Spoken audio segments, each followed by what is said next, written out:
सालाना 1200 से 1300 मिलीमीटर बारिश के बावजूद सूखे का दंश झेलता झारखंड का जिला सरायकेला खरसावां में फरवरी शुरू होते ही कुओं, नलकूपों और तालाबों के हलक सूखने लगते थे। पर गम्हरिया प्रखंड की स्थितियां अब बदलने लगी हैं। स्वर्णरेखा परियोजना का प्रमुख घटक गजिया बराज अब जीवंत हो उठा है। खरकई और संजय नदी के संगम पर अवस्थित ये बराज मॉनसून की आस जोहते किसानों के सूखे खेतों में नमी की धार पहुंचाना शुरू कर दिया है।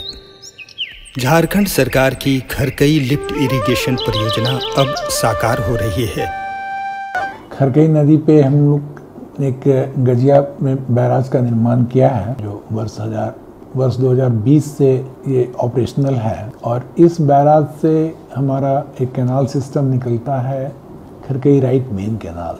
और उसी क्रम में हम लोगों ने खरकई लिफ्ट इरिगेशन स्कीम पर भी अपने निर्माण कार्य को जारी कर रखा है। और इस योजना के तहत खरकई नदी के बाएं साइड में बैराज से सटे हुए हम लोग एक पंप हाउस का निर्माण कर रहे हैं।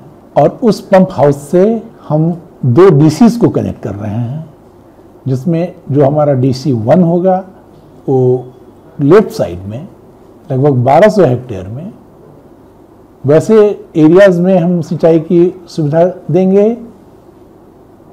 जो हाई पैचेस पे लैंड है, जहाँ हमारे किसान बंधु सिंचाई से वंचित रह जाते हैं। और उसी तरह से उसी पंप हाउस से हम लोग एक दूसरे डिस्ट्रीब्यूशन चैम्बर को भी कनेक्ट कर रहे हैं, जो हमारा DC 2 कहलाएगा, जो हमारे बैराज के दाएं तरफ है।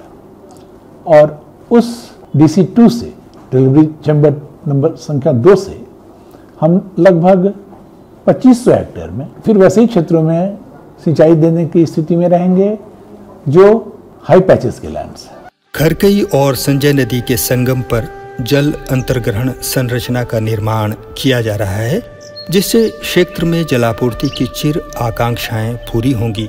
जल अंतर्ग्रहण को पंप हाउस से ह्यूम पाइप के द्वारा जोड़ा गया है, जो नदी के तट से 90 मीटर की दूरी पर अवस्थित है। जलाशय से प्राप्त पानी जल अंतर्ग्रहण के माध्यम से पंप हाउस तक पहुंचेगा, जिससे वर्टिकल टरबाइन पंप्स के द्वारा सिंचाई, औद्योगिक एवं नागरिक जलापूर्ति सुनिश्चित हो सकेगी।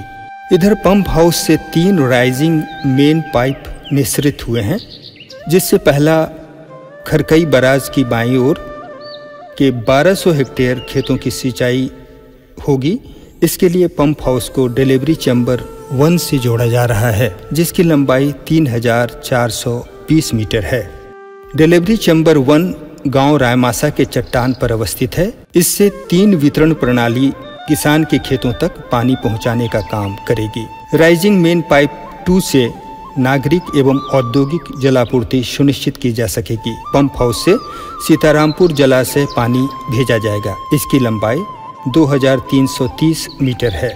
राइजिंग पाइपलाइन यानी RM3 में डिलीवरी चैम्बर 2 की वितरण प्रणाली खरकई बराज के दाईं ओर के 2500 हेक्टेयर खेतों को सिंचित करेगी। यहाँ भी पंप हाउस को डिलीवरी चैम्बर 2 से जोड़ा जा रहा है, जिसकी लंबाई 4224 मीटर होगी। डिलीवरी चैम्बर 2 गांव जायकन के चट्टान पर बनाया जा रहा है, जिससे 4 जल वितरण प्रणालियां निकाली जाएंगी, जो किसानों के खेतों तक सीधे पानी पहुंचाएंगी। इस योजना की शुरुआत यहाँ के स्थानीय जो गांव वाले हैं उनका विशेष मांग पर किया गया है।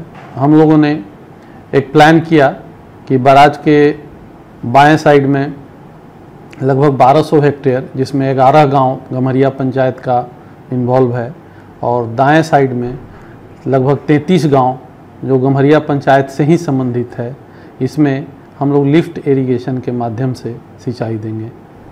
इस योजना की मूल फीचर्स जो है वो ये है कि इसमें DC चैम्बर के माध्यम से हम लोग पानी देंगे, और 5 हेक्टेयर का एक चक होगा।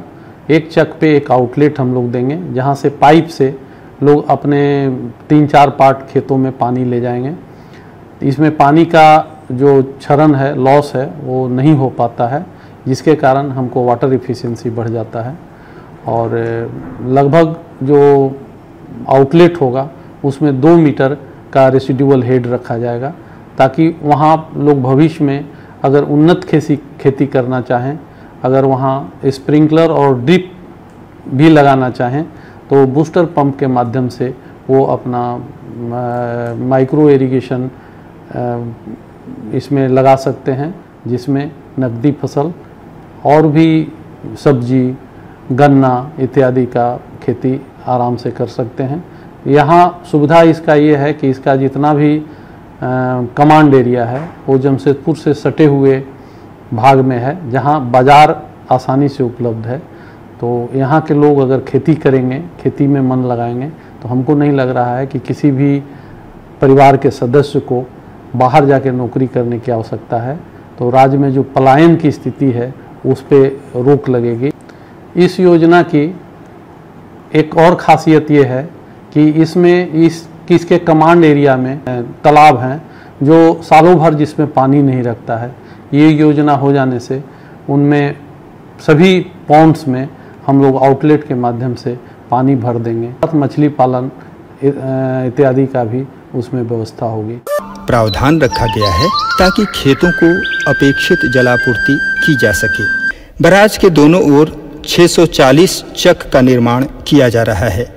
किसानों के खेतों तक जल पहुंचाने के लिए चक आउटलेट बनाए जा रहे हैं, जिसमें 2 मीटर हेड का प्रावधान रखा गया है ताकि खेतों में अपेक्षित जलापूर्ति की जा सके, सभी चक तक पानी पहुंचे। इसके लिए HDPE पाइप का प्रावधान किया गया है, जो उच्च दबाव के लिए काफी उपयोगी होता है। राइजिंग मेन पाइपलाइन और जल वितरण प्रणाली की गुणवत्ता के जांच के लिए हाइड्रो टेस्टिंग का प्रावधान किया गया है, ताकि कुल 137 किलोमीटर पाइपलाइन नेटवर्क की गुणवत्ता एवं दक्षता का आकलन हो सके। परियोजना का यह कार्य जल संसाधन विभाग के खरकई नहर प्रमंडल आदित्यपुर द्वारा किया जा रहा है। स्थानीय ग्राम सभा के सहयोग से ही परियोजना साकार रूप ले पाया है। ग्राम सभा को भी परियोजना के उद्देश्यों से जोड़ा जा रहा है और उन्हें उन्नत किसान बनाने की दिशा में कवायद की जा रही है।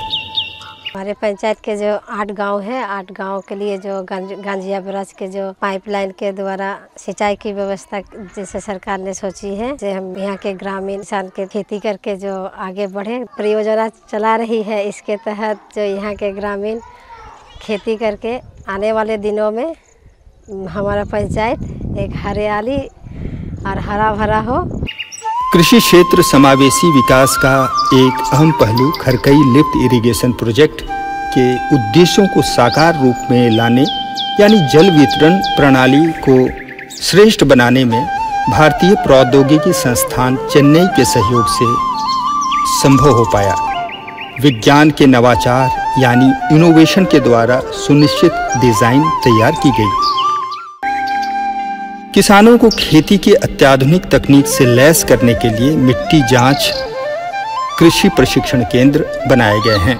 जिला कृषि पदाधिकारी के सहयोग से किसानों को प्रशिक्षण मॉडल के अनुरूप प्रशिक्षित किया जा रहा है। इस कार्य का निरीक्षण विभागीय पदाधिकारियों के अलावा अल्पसंख्यक मंत्रालय एवं कल्याण विभाग के माननीय मंत्री श्री चंपई सोरेन एवं राज्य के मुख्यमंत्री श्री हेमंत सोरेन के द्वारा भी किया जा रहा है, ताकि इस योजना का लाभ हर जरूरतमंद तक पारदर्शिता के साथ पहुंच सके। निसंदेह स्वर्णरेखा परियोजना का यह महत्वपूर्ण घटक खरकई बैराज के जीवंत होने से किसानों के चेहरे पर मुस्कान फैलेगी। वे अपने खेतों में 3 उपज लेने के सपने साकार करेंगे। फरवरी के बाद तालाब और नलकूप के सूखते हलक को हमेशा तर रखेंगे, यही सच है।